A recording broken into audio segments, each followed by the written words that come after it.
Prende ora la parola il comandante del 11° Reggimento Bersaglieri, colonnello Giuseppe Gizzari.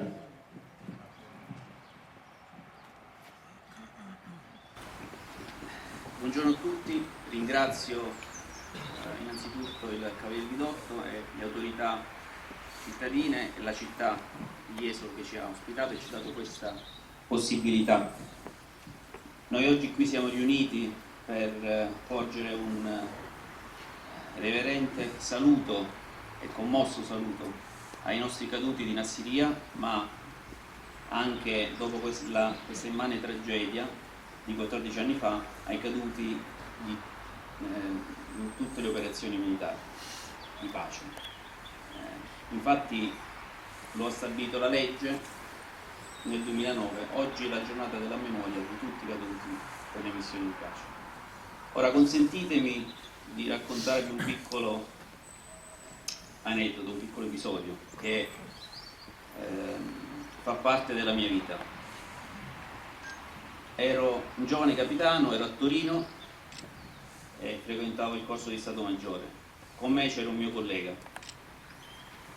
Abbiamo condiviso gli studi, i sacrifici. Avevamo un'altra cosa in comune. Tutti e due stavamo per diventare papà.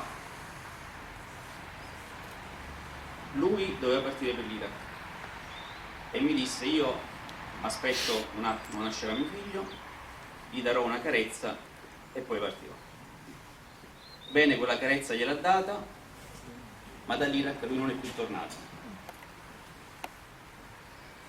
Quel figlio crescerà con l'unica carezza che gli ha dato il padre, però è una carezza forte e infatti, grazie anche alla moglie, sta vivendo una splendida, chiaramente senza il papà. Questo cosa vuol dire? Cosa voglio dirvi con questo? Che chi decide di fare questo mestiere è una persona straordinaria, perché gli viene chiesto di fare cose straordinarie, ma sono straordinari anche i familiari che ci sono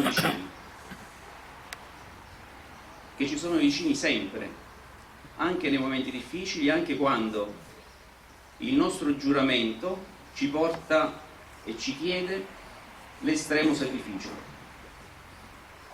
Per questo noi dobbiamo sempre avere, noi militari, ma io penso tutti, dobbiamo sempre avere come riferimento queste persone che hanno donato la vita per rendere questo paese sempre migliore, così come hanno fatto i nostri padri, i nostri nonni.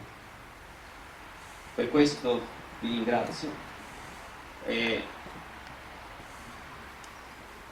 di nuovo porgo un commosso saluto per tutti i nostri caduti. Viva le Forze Armate, viva l'Italia!